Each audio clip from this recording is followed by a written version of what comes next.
말씀은 구약성경 출애굽기 6장 14절부터 30절까지 말씀입니다. 구약성경 출애굽기 6장 14절부터 30절입니다. 다 찾으셨으면 한 절씩 한 절씩 교독하시고 마지막 절을 함께 합독하도록 하시겠습니다. 제가 먼저 읽겠습니다. 그들의 조상을 따라 집의 어른은 이러하니라. 이스라엘의 장자 르우벤의 아들은 한옥과 발루와 헤스론과 갈미니. 이들은 르우벤의 족장이요.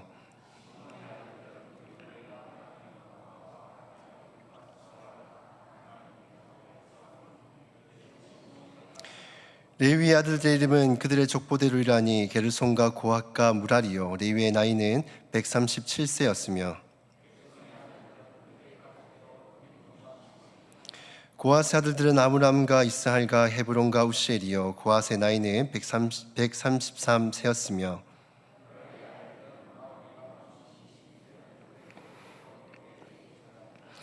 아므람은 그들의 아버지의 누이 요게벳을 아내로 맞이하였고 그는 아론과 모세를 낳았으며 아므람의 나이는 137세였으며 우시엘 아들들은 미사일과 이살반과 사들이요.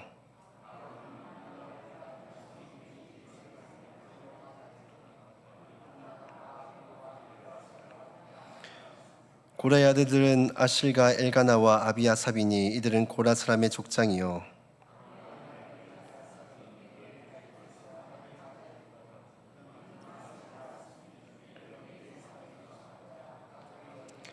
이스라엘 자손의 그들의 군대대로 애굽 땅에서 인도하라 하신 여호와의 명령을 받은 자는 이 아론과 모세요.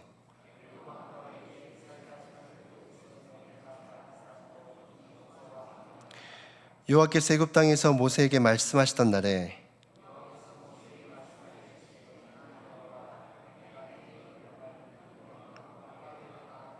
함께 읽습니다. 모세가 여호와 앞에 아뢰니 나는 입이 둔한 자이오니 바로 어찌 나의 말을 들으리까.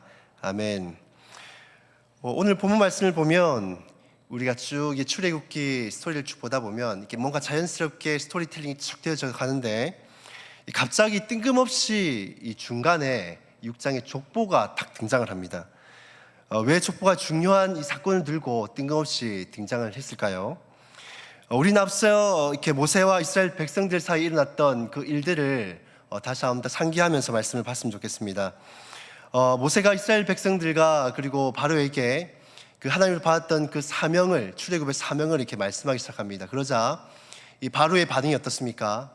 바로가 더 강팍하여지고 이스라엘의 노역들이 더 심각해진 것을 알 수 있습니다. 그러다가 결국에는 바로와 이스라엘 백성들로부터 외면당하기까지 모세와 아론의 삶이 그렇게 처해지게 되었습니다.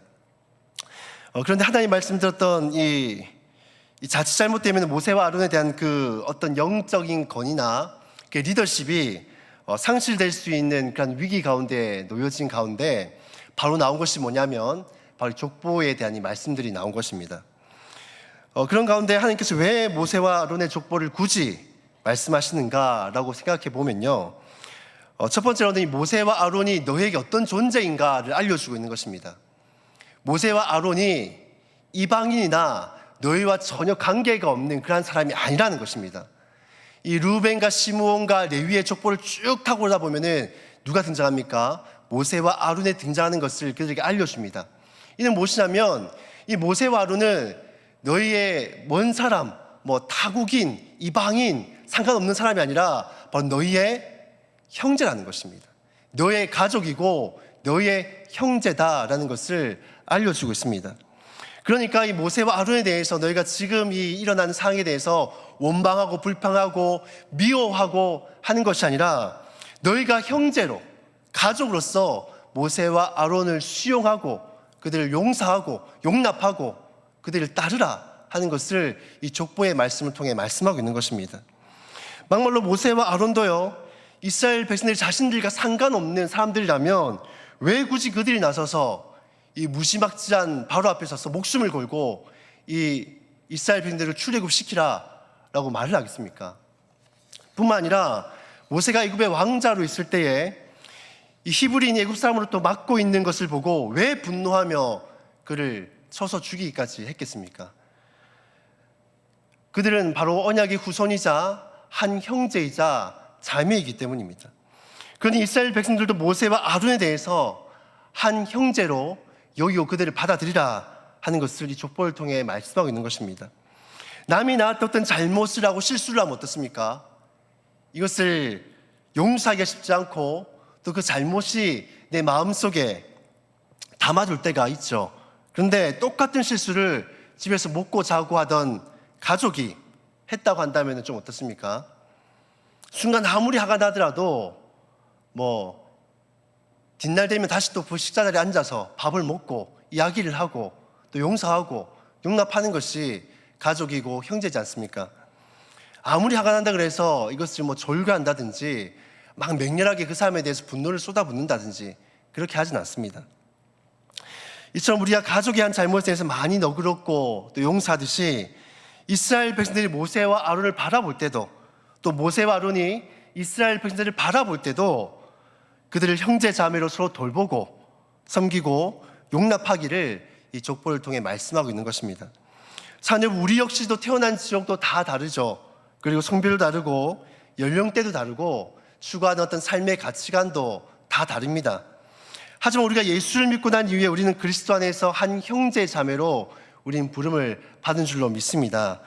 하나님의 일을 하다 보면 때로는 이 모세와 아론처럼 당장에 좋지 않은 그런 결과들이 나타날 때도 있습니다. 그럴 때마다 마치 남처럼 그들을 향해서 맹렬하게 비난하고 공격하고 상처를 줘서는 안 됩니다. 우리 항상 가족, 형제라는 것을 인지하고 서로의 잘못된 것들이 있다면 용납하고 용서하고 사랑하는 삶을 살아가야 합니다.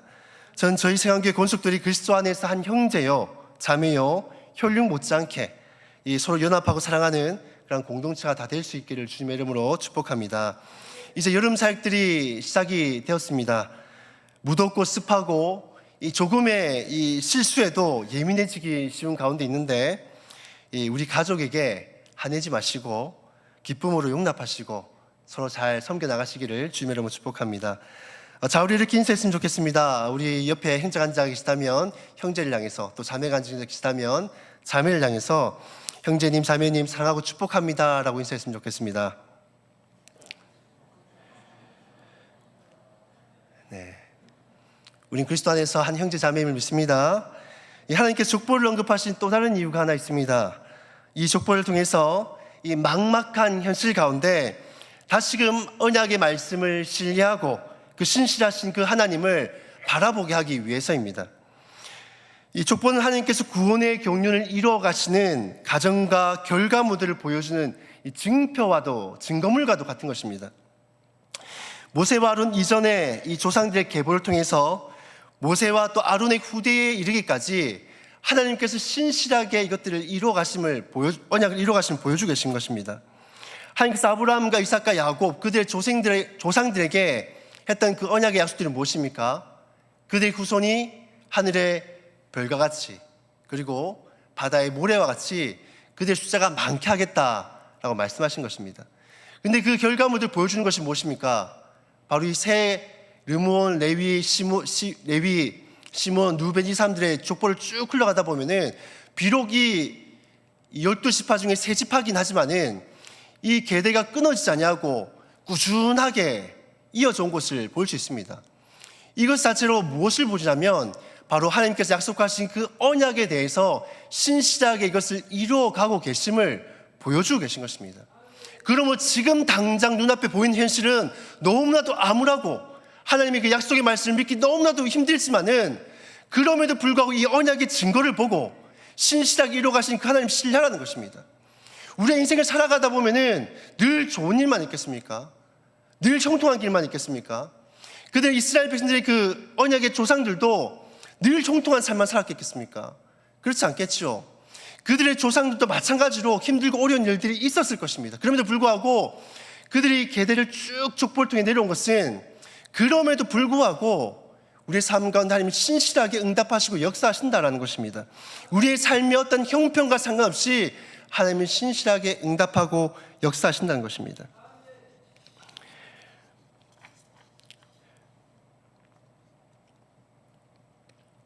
그런데 우리 인생에 살아가다 보면 믿음이 연약하고 또 우리의 믿음이 흔들리고 또 하나님의 역사심을 의심될 때가 있습니다. 그럴 때 낙심하고 원망하는 것이 아니라 우리는 오히려 더 하나님의 약속의 말씀을 더 강하게 붙들어야 하는 것입니다. 그리고 앞으로 행하실 그 하나님의 신실하심을 더 소망하며 기대하며 믿음으로 바라봐야 하는 것입니다. 그리고 마지막으로 족보를 말씀하신 데는 숨은 또 다른 비밀이 있습니다. 무엇이냐면 우린 출애굽하면은 항상 가장 먼저 누굴 떠올립니까? 항상 1인자만을 떠올리죠. 모세만을 떠올립니다. 물론 모세가 보여준 리더십과 순종은 사실 굉장한 것이죠. 오늘 족보에 보면 모세의 족보보다도 누구의 족보를 더 강조하고 있는지 혹시 아시겠습니까? 어찌 보면은 이 출애굽에서 가장 중요한 인물이 모세인데 모세에 대해서 쭉 얘기할 수도 있는데 누구에 더 주안점을 두고 있냐면 바로 아론에 대해서 주안점을 두고 말씀하고 있습니다. 왜 굳이 아론의 족보에 대해서 더 강조하고 말씀하고 있을까요? 이 모세와 아론의 족보를 보면 나곱, 레위, 고핫, 아브람 이렇게 나열됩니다. 레위하고 고핫하면 가장 먼저 어떤 일이 떠오르십니까? 바로 제사장 가문, 성막을 수종드는 사람, 즉 예배와 연관되어져 있습니다. 아론은 예배를 상징하는 인물입니다. 오늘 본문 이후로 7장에 들어서 우리가 잘 알고 있는 이제 본격적인 출애굽의 그 서사들이 열리게 되어집니다. 이런 상황 가운데 모세와 아론에 대한 족보를 상세하게 나열하고 있는 것은 이 출애굽의 목적이 무엇인지를 먼저 짚고 가는 것입니다. 하나님께서 역사하시기 이전에 이런 이 출애굽이 목적이 무엇인지를 먼저 명확하게 말씀을 해주고 있는 것입니다. 우리는 출애굽하면 모세를 떠올립니다. 모세는 하나님의 구원을 상징하는 인물입니다. 우리는 출애굽을 보면 하나님의 구원만을 떠올립니다. 하지만 가장 중요한 것은 하나님께서 구원하시는 그 목적, 그 이유입니다. 모세와 아론이 바로와 이스라엘 백성들에게 가서 무엇이라고 말씀을 했습니까? 내 백성을 보내라. 그러면 그들이 광야에서 내 앞에서 절기를 보낼 것이다 라고 말씀을 합니다. 절기를 지킨다라는 것은 하나님 앞에서 예배를 드리는 것을 뜻하는 것입니다. 하나님께서 그들을 구원하시고자 하는 목적은 바로 다른 것이 아니라 하나님을 예배하기 위한 것이다라는 것입니다. 우린 예수님 생각하면 항상 구원의 은혜만을 생각합니다. 하지만 우리를 구원하신 그 목적에 대해서는 자주 망각하고 살아갈 때가 많습니다. 우리가 더 잊지 말고 기억해야 되는 것은요, 구원의 은혜도 은혜지만 하나님이 왜 나를 구원하셨는가, 그것을 잊지 말고 살아가는 것이 더 중요하다는 것입니다. 이 성교한국에서 발간한 미션 퍼스펙티브라는 책을 보면은 이 존 파이퍼 목사님이 이런 말씀을 합니다. 성교라는 것은 예배가 존재하지 않기 때문에 해야 하는 것이다 라고 말을 합니다. 하나님이 인간을 구원하시는 목적도 예배이고 다른 나라의 복음을 전하는 목적도 그 땅에 예배가 없기 때문입니다. 하나님 우리를 창조하신 목적도 마찬가지죠. 우리를 창조하신 목적이 무엇입니까? 웨스트민스터 소요리 문답은 이렇게 얘기합니다. 삶이 제일 되는 목적에 대해서 하나님을 영화롭게 하며 영원토록 그를 즐거워하는 것이라고 말씀합니다. 이사야 43장 21절 통해서 하나님은 당신의 백성을 만드신 목적에 대해서 이렇게 말씀합니다. 이 백성은 나를 위하여 지었나니 나의 찬송을 부르게 하려 함이라. 사랑 여러분, 하나님이 우리를 구원하신 목적, 그것은 바로 예배입니다. 근데 우리는 예배라고 하면 너무 공예배만을 예배라고 생각하는 것 같습니다. 교회 와서 드리는 예배만이 예배라고 생각하는 것 같습니다. 예배는 두 가지가 있습니다. 우리가 늘 주일날 모여서 드리는 이 공예배도 있고 또 다른 예배가 무엇이 있습니까? 바로 삶의 현장에서 하나님 앞에 드리는 그 예배가 있는 것입니다. 예배든 공예배든 삶의 예배든 그 어느 것도 결코 소홀히 돼서는 안 됩니다. 우리는 주일 예배도 최선을 다해서 드려야 되고 또 삶의 현장 가운데서도 우리가 예배자라는 사실을 망각하지 말고 가정에 있든지 혹은 직장에 있든지 혹은 누구를 만나든지 간에 항상 우리가 예배 잘하는 것을 알고 우리의 말과 우리의 행동과 우리의 삶의 모든 모습들이 하나님 받으시기에 합당하게 우리는 살아가야 하는 것입니다. 우리가 주일날만 예배를 잘 드린다고 해서 이것이 중요한 것이 아닙니다. 삶의 현장에서도 우리는 늘 승리하며 하나님 받으시기에 합당한 예배를 드려야 되는 것입니다. 그러니까 예배는 그 어느 것도 소홀히 해서는 안 되는 것입니다. 사님, 얼마 남지 않은 오늘 하루도, 그리고 내일의 삶도, 모레의 삶도 이 예배가 하나님 받으시기 합당한 그러한 예배로 주님 앞에 다 드려줄 수 있기를 주님의 이름으로 축복합니다. 그리고 모세와 아론의 족보에 또 다른 의미가 있습니다. 바로 모세의 동역자인 아론의 등장입니다. 인간은 누구나 완벽할 수 없습니다. 잘하는 게 있으면 당연히 부족하고 연약한 것이 있습니다. 모세도 연약함을 가진 사람들 중에 하나였습니다. 그는 지혜와 리더십은 있었지만 자기 스스로 말을 하듯 말은 잘하지 못하는 사람이었습니다. 그래서 하나님께 자신의 연약함을 호소했고 하나님께서 말을 잘할 수 있는 이 대변인 아론을 붙여주십니다. 이 족보에 대한 언급 후에도 26절부터 30절을 보시면 하나님의 명령을 받는 자에 대해서 모세와 아론을 동일하게 언급하시는 것을 볼 수 있습니다. 그리고 27절 보시면 바로에게 이스라엘 자손을 보내라 라고 말한 사람도 모세뿐만이 아니라 이 아론도 동일하게 있음을 보여줍니다. 즉 모세와 아론의 관계가 이 수직 상하 관계가 아니라 이 수평적인 관계와 위치임을 보여주고 있는 것입니다. 하나님은 아론이라는 사람을 모세의 동력자로 붙여주셨는데 이 관계가 아론이 형이기 때문에 더 높은 관계도 아니고 모세가 동생이기 때문에 더 낮은 관계도 아니고 그렇다고 해서 모세가 하나님으로부터 출애굽에 대한 직접적인 사명을 받았기 때문에 더 높은 위치에 있는 것도 아니라는 것입니다. 동력자의 관계에서 서로의 약함을 채워주고 수직적인 관계가 아니라 이 수평적인 관계임을 보여주고 있는 것입니다. 이 신약 성경에 보면 이러한 동력 관계를 보여주는 인물들이 있습니다. 바로 바울과 바나바입니다. 바울은 지도력과 리더십은 있었지만은 반면에 말하는 것은 재주가 없었다라고 말합니다. 반면에 동역자인 바나바 같은 경우는 말하는 것에 능했다라고 합니다. 하나님 나라는 부족한 우리 한 사람 한 사람이 서로의 부족함을 세워가는 것입니다. 오늘 하루도 교회에 만나는 모든 관계 속에서 또 우리가 섬기는 그 모든 동역자들 관계 속에서 이 직분과 나이와 이 성별을 좀 초월해서 서로를 좀 존경하고 인정하고 그렇게 함께 교회를 세워가는 저와 여러분들이 다 될 수 있기를 주님의 이름으로 축복합니다. 말씀을 맺도록 하겠습니다.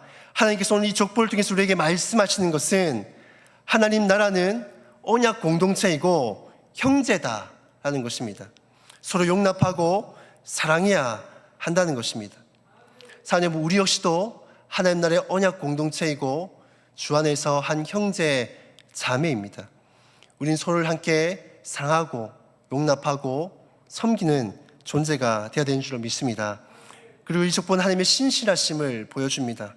우리의 믿음이 연약해질수록 하나님의 약속이 의심될수록 더 하나님의 약속의 말씀을 붙들고 하나님 행하실 일들을 바라보고 소망할 것을 이 족보를 통해서 말씀하고 있습니다. 자녀분 인생 가운데 어려움이 있습니까? 하나님에 대한 그 믿음이 흔들리시는 분이 계십니까? 하나님의 말씀을 더 붙드십시오. 그리고 하나님 행하실 일들을 기대하고 소망하시길 바랍니다. 하나님 분명히 우리의 삶 가운데 우리의 기도 가운데 신실하게 응답하실 것입니다. 끝으로 이 족보는 우리가 구원받는 목적이 무엇인가를 강조하며 말씀합니다. 하나님 우리를 구원하신 목적은 바로 우리를 하나님의 백성으로 삼으시고 우리를 하나님 예배하는 예배자로 세우기 위함입니다. 사랑하는 성도 여러분, 이 구원의 은혜만을 기억하는 것이 아니라 구원의 목적도 늘 기억하면서 우리가 드리는 모든 공예배 또 삶의 예배를 하나님 받으시기 합당한 그런 예배로 날마다 올려드리는 저와 여러분이 다 되시기를 주님의 이름으로 축복합니다. 우리 찬양하시면서 이 찬양의 고백들을 우리의 고백으로 함께 고백하며 나아갔으면 좋겠습니다.